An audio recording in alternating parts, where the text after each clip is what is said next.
Capítulo 7. Jesús, la gran diferencia.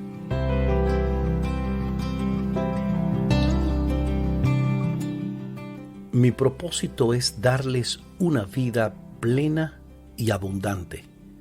Evangelio de Juan, capítulo 10, versículo 10.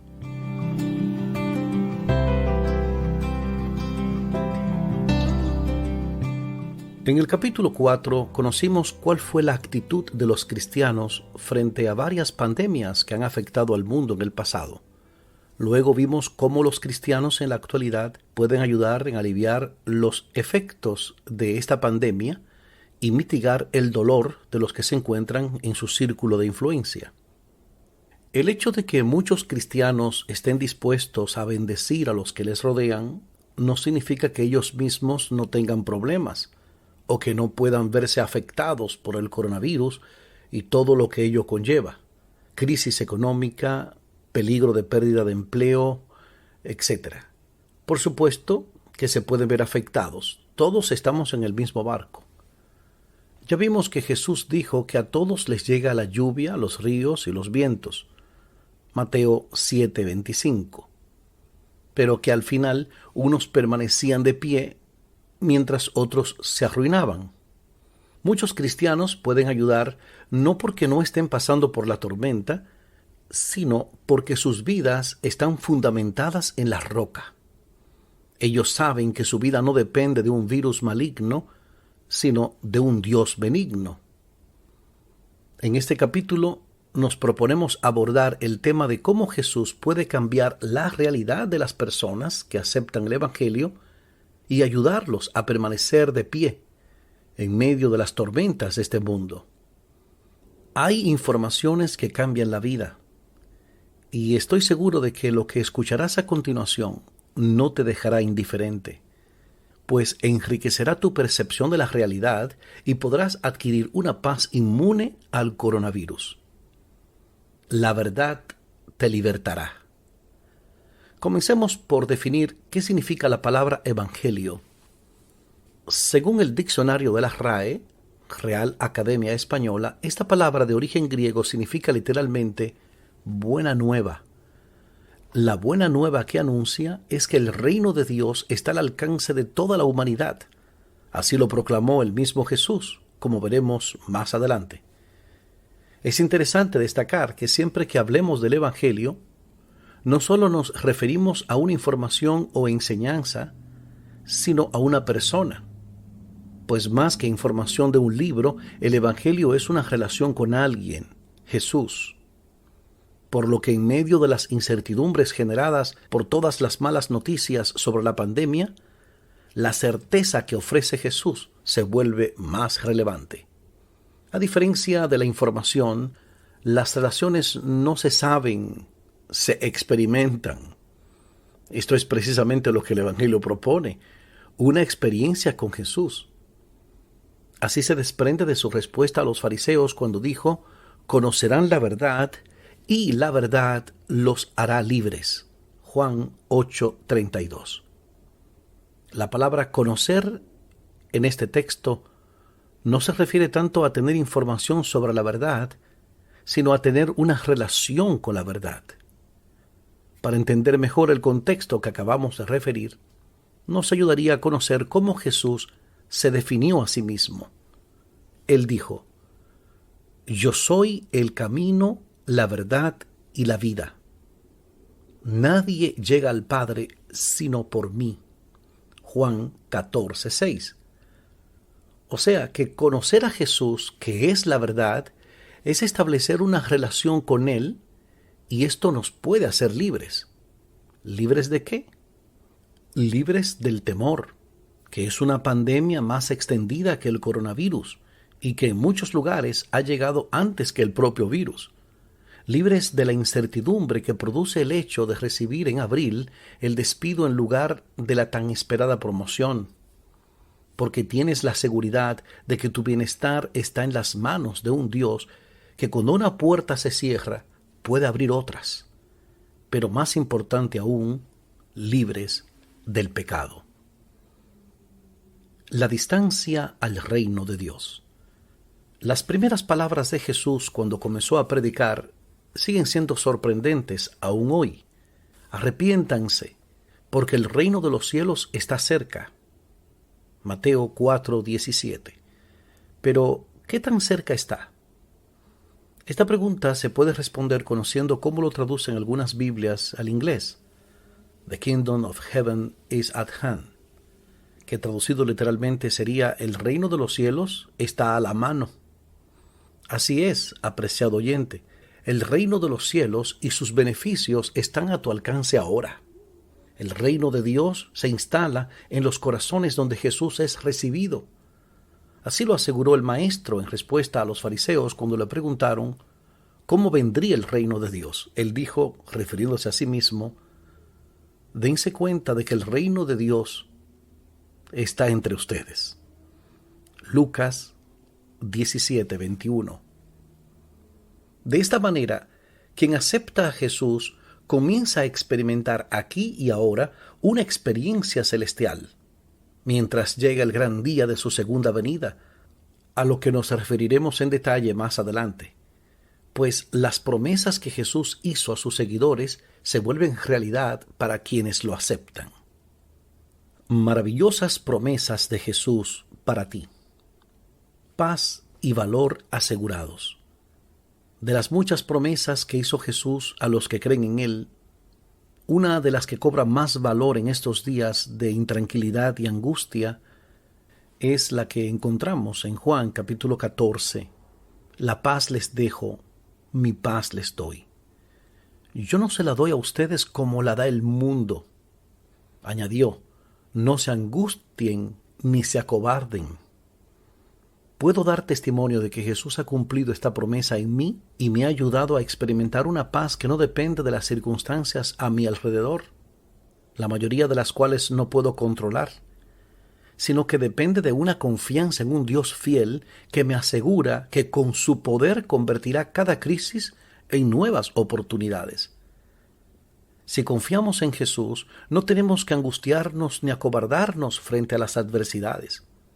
Este es un pensamiento maravilloso en tiempos como estos, pues está demostrado que el estrés producido por la incertidumbre y el miedo puede generar diversas enfermedades. Por lo tanto, al confiar en Jesús, también nuestra salud se beneficia.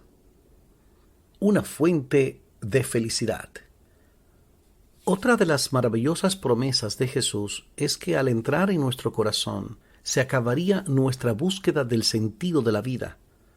Así se entiende cuando dijo, todo el que beba de esta agua volverá a tener sed, pero el que beba del agua que yo le daré no volverá a tener sed jamás, sino que dentro de él esa agua se convertirá en un manantial del que brotará vida eterna. Juan capítulo 14, versículos 13 y 14. Con esta agua Jesús se está refiriendo a las cosas que en esta tierra tenemos por valiosas, las cuales procuramos obtener con la esperanza de saciar la sed de sentido y felicidad. Lo material, una pareja, los logros académicos, los viajes y muchas otras cosas más son las motivaciones que tienen no pocas personas para encontrar razón y sentido a sus vidas.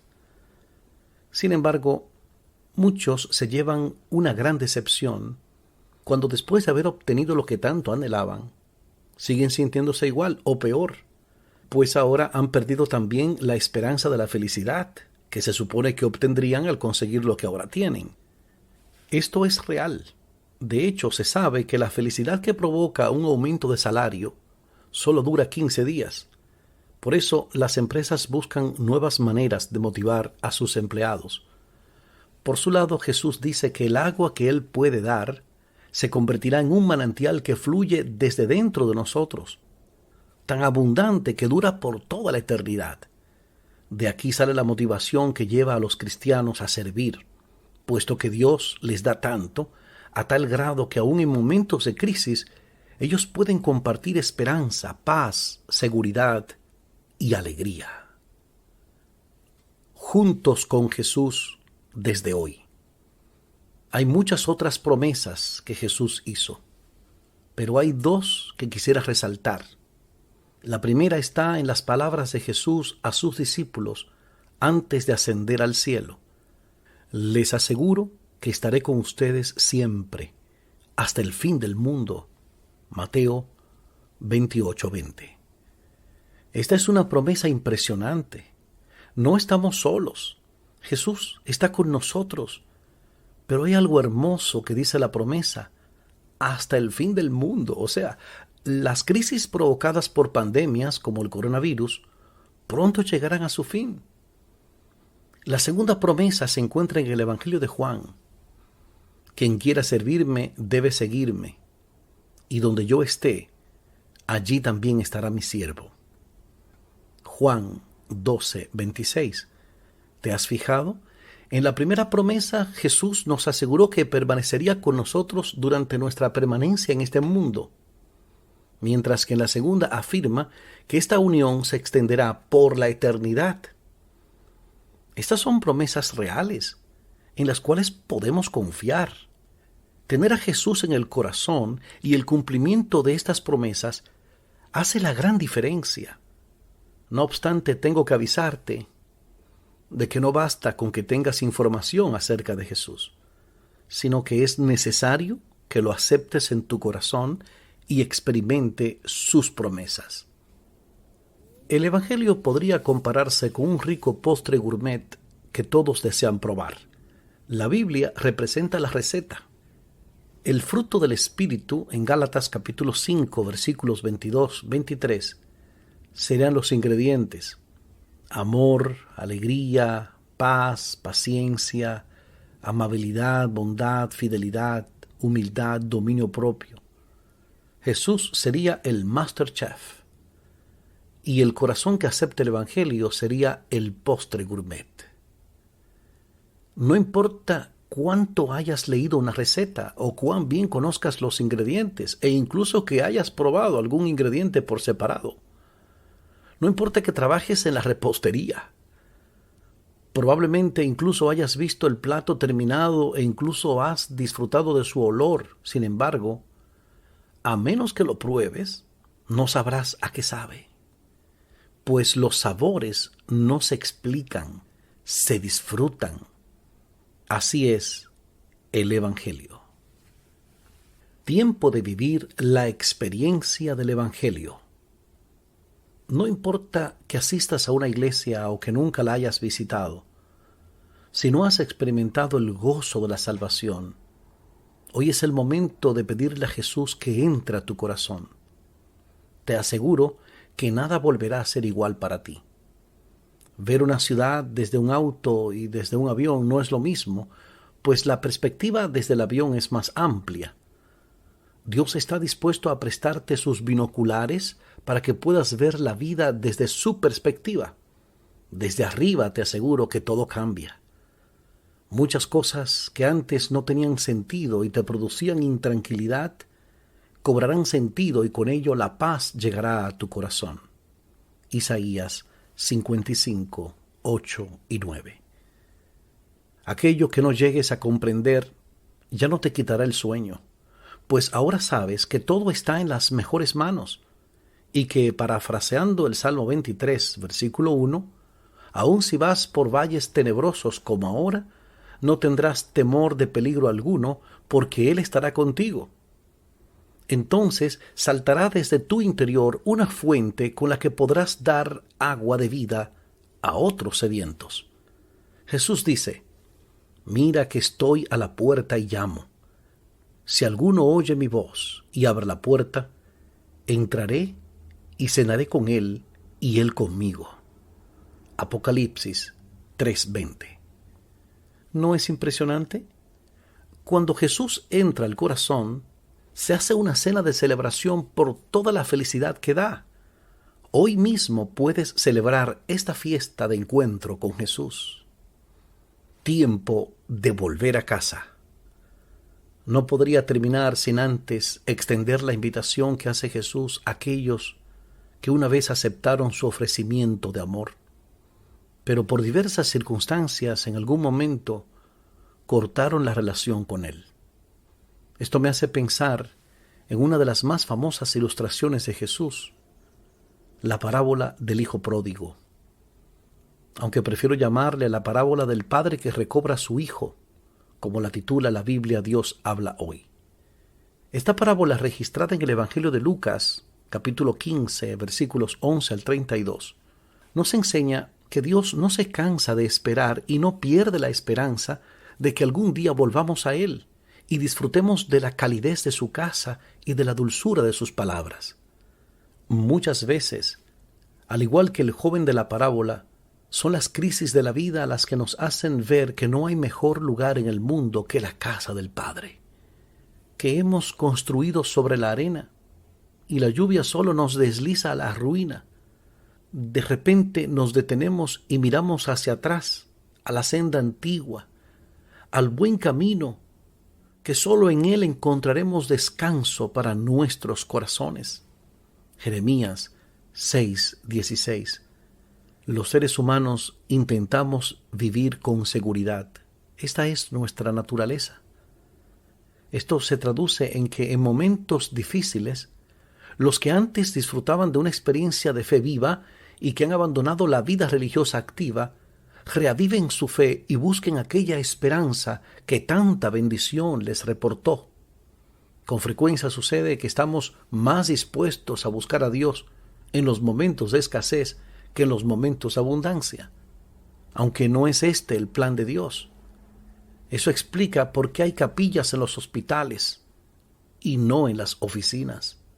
Dios, que tiene paciencia con ustedes, porque no quiere que nadie perezca, sino que todos se arrepientan, como dice 2 de Pedro 3:9, abre sus brazos para recibir a todo aquel que en él cree, sin importar la circunstancia en que lo haga.